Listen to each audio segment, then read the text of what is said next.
size istiyorsunuz. Biz mağduriyetlerimizi dile getirmeyi. 100 küsür civarında cezaevinde var. Evet. Yargıtay'daki dosyalarla beraber 8000 aile. Bu sizi rahatlatacak biraz. Fakat sizden sonra bu sorun devam edecek. Her şeyden önce eşlerin birbirine karşı güvenini, dürüstlüğünü, sadakatini bozacak. Devlet maalesef her şeye yasal resmiyet gözüyle baktığı için örf, adet, ahlak ve geleneği bir kenara bırakmış. Bu sıkıntının en önemli kısmı da budur bize göre. İnşallah beraber mücadele edip bunları aşacağız. İnşallah.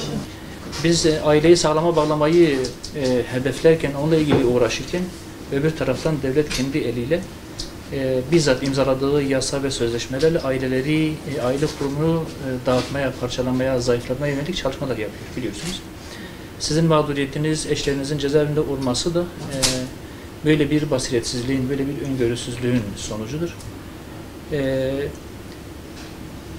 Bizim inancımıza göre, örfümüze göre bir erkek veya kız fark etmez. Evlenebilecek yaşa gelmişse evlenir.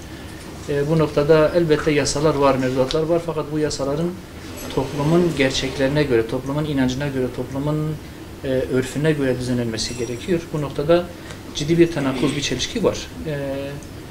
Daha önceki yıllarda 5 yıl, 10 yıl, 15 yıl öncesinden yapılan evliliklerin hesabının bugün sorulması tek kelimeyle ailenin parçalanmasından başka bir şey değil.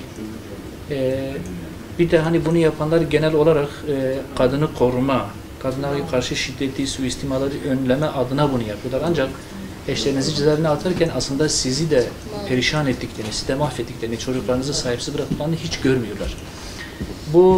Bu bizi çok ciddi olarak rahatsız ediyor. Şimdi bu konuda elbette kadın kolları başkanlarımızın size yönelik temasları var, ilişkileri var fakat biz bunun çok ötesinde şeyler yaptık. Bu konuyu bizzat Adalet Bakanı'na kendim götürmüşüm, Meclis Başkanı'na kendim götürmüşüm. Defalarca bu konuları partinin gündem değerlendirmesinde yazmışız.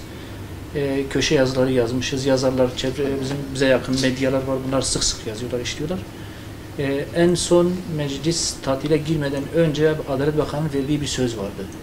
Haziran'dan sonra meclis açılır açılmaz bu konu en birinci sırada gündeme gelecek konu demişti. Ancak maalesef Temmuz'da geçiyor, halen böyle bir çalışma yok. Rıza ile evlenen insanların alınlarına tecavüzcü damgasını vurulmasıdır. Bu size de, bize de, örfümüze de, aile anlayışımıza da çok büyük bir hakarettir. Bunun da temizlenmesi lazım bize göre. Her şeyden önce bunun temizlenmesi lazım. Tayyip dedem beni yanına çağırmıştı. Ben de onun yanına gitmiştim. Bana demişti ki babanı çıkartacağım demişti. Ama babam gelmedi. Ben bir yıldır babamı bekliyorum. Tayyip dede ne olursun babamı getir, ne olur.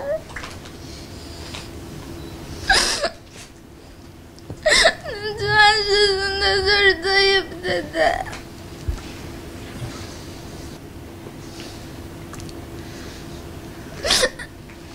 Tayyip dede sesimi duy. Seninle görüştüğümde bana söz vermiştin. 5 yaşından beri babasından uzak, 7 senedir bu şekilde. Allah Teala bu çocuklarımızın acısını en kısa sürede dindirsin. Bu sadece bir tane çocuk. Bize söyledikleri bu ama aslında bizim mağduriyetimizi en iyi bilen AK Parti. Evet. Ve bize destek veren de AK Parti.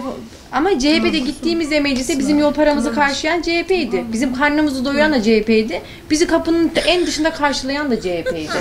Ama iş yasanın çıkacağına geldiği an AK Parti, CHP, AK Parti, MHP ikisini suçluyor.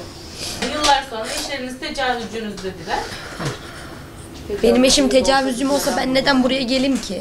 Neden mücadele edeyim ki? Hangi kadın tecavüzcüsü için af ister? İnşallah hayırlı olsun. İnşallah, inşallah. Allah razı olsun. Biz teşekkür ederiz. Allah yardımcınız olsun. Tamam. Amin. Biz kalsak olur mu?